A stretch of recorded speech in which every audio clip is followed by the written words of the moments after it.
মিষ্টি তো বাঙালির চিরকালের প্রিয়, তাই মিঠাই যে প্রিয় হবে তা নিয়ে তো কোনো সন্দেহই নেই। মন্ডার থেকে মিঠাই বেশি প্রিয়, তবে তার চেয়েও বেশি মিষ্টি বলে পরিচিত মিঠাই মোদক। বড় পর্দার সঙ্গে ছোট পর্দার শিল্পীদের একটি বড় পার্থক্য আছে। গোটা বাংলার ঘরের লোক টেলিভিশনের শিল্পীরা, আর কে কত কাছে যেতে পারলেন তাই নির্ধারণ করে তাঁর সাফল্য। আমাদের এই ইনি স্কুল জীবন থেকেই সকলের আপন।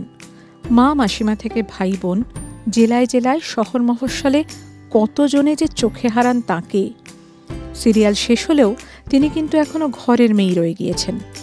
কোথায় কি পড়ে গেলেন, কেমন হাসলেন, কেমন সাজলেন, হাজার ব্যস্ততার মধ্যেও তাঁকে নিয়ে কৌতূহল কমে না। সমাজ মাধ্যমের পাতায় সারাক্ষণ তাঁকে নিয়ে চলতে থাকে চর্চা। বাড়ির মেয়ে বিয়ে করে শ্বশুরবাড়ি চলে গেলে যেমন হয় আর কি, ঘর ছাড়লেও মন থেকে দূরে যায় না। জীবন অবশ্য একটি ধারাবাহিকে আটকে নেই। ওয়েব, টিভি, বড় পর্দা, এখন সর্বত্র বিচরণ সেই অভিনেত্রীর। বয়স যদিও মাত্র 24।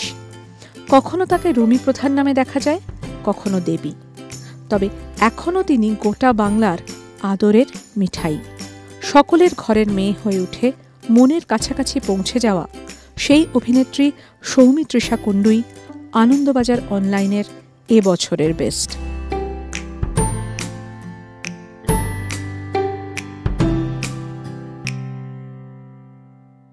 প্রসেনজিৎ চট্টোপাধ্যায়, আপনি যদি দয়া করে মঞ্চে আসেন।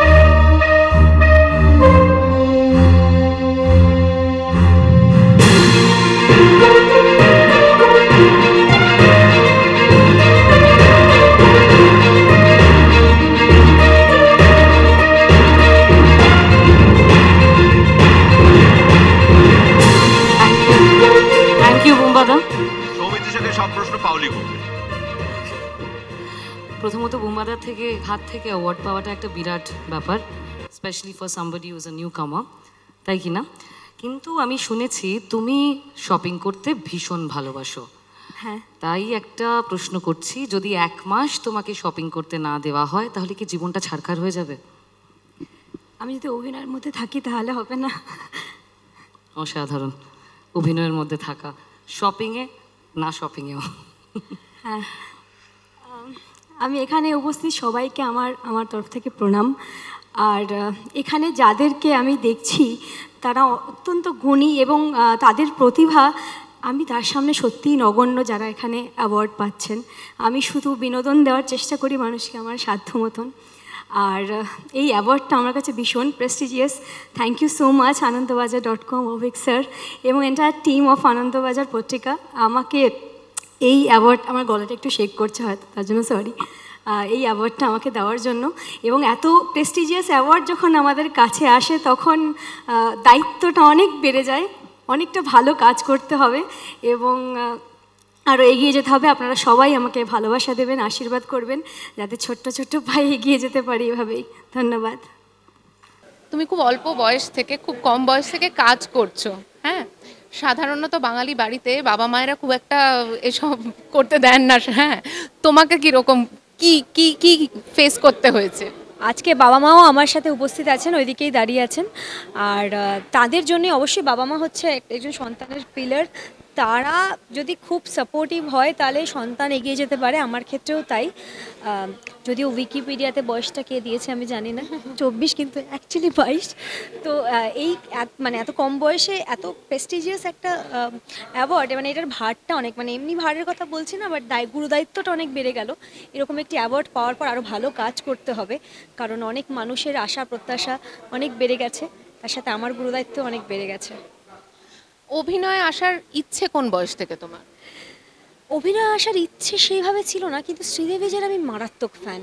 আমার যদি অভিনয়গুলো দেখো তাহলে বুঝতে পারবে যে আমি ভীষণ কপি করার চেষ্টা করি, একজন মানে ভীষণ কপি করার চেষ্টা করি। তো তার অভিনয় এবং ডান্স দেখে একটা কপি করার একটা মনোবৃত্তি তো ছিল, আমি ডান্সারও ছোটোবেলা থেকে, কিন্তু অভিনয়ে আসবো ঠিক ওইভাবে ভাবিনি, ভেবেছিলাম ডান্সার হব। কিন্তু যার কপালে যেটা থাকে ঠিক লাইফ তাকে সেখানেই এনে ফেলে দেয়, এবং আমি ভীষণ ভীষণ মানে লাকি এবং খুশি। এই প্রফেশনটায় না এলে হয়তো এত মানুষের রক্তের সম্পর্ক ছাড়াও যে তারা আমাকে এত ভালোবাসেন, বা যারা আমার সাথে দেখা করতে আসেন কোনো মা বোনেরা, তারা আমাকে জড়িয়ে ধরে বলেন যে মানে আমার মনে হয় যেন তারা আমার খুব কাছে নিজের পরিবার, তো সেইটা হয়তো পেতাম না। তাই এই প্রফেশন মানে আমার স্বর্গ। তোমাকে দেখে আরও তো অনেকে আসতে চাইবে তোমার এই কাজে, হ্যাঁ, তাদের জন্য কোনো উপদেশ পরামর্শ দেবে? অনেক ছোট ছোট মেয়ে তোমাকে দেখে কিন্তু অনুপ্রাণিত হয়, তাই না? অনেকে তোমার কাজ দেখে। একদম, আমাকে অনেকেই লেখেন যে তুমি আমাদের ইন্সপিরেশন, তোমার থেকে আমি বয়সে বড়, এরকমও বলেছেন যে, কিন্তু তাও তোমাকে আমি আমার ইন্সপিরেশন হিসেবে দেখি। সেটা আমার জন্য অনেক। আমার কোনো কথা বা আমার কোনো উপদেশ যদি কাউকে উদ্বুদ্ধ করতে পারে, ইন্সপায়ার করতে পারে, আমার প্রফেশন বলেই নয়, যে কোনো কিছুই যদি তোমরা চাও বা আপনি চান যে পেতে, তাহলে অবশ্যই হার্ডওয়ার্কটা সেটা পাওয়ার পরও করতে হবে, এবং জিরো থেকে শুরু করতে হবে, এমনভাবে শুরু করতে হবে যে আজই আমার শেষ, আজকেই আমার প্রমাণ করার লাস্ট দিন, আজ আমি নিজের বেস্টটা দেবো। তাই মনোভাব যদি আমাদের মধ্যে থাকে, আমার মনে হয় জীবনে 1000 চাইলে 70% পাওয়া যায়।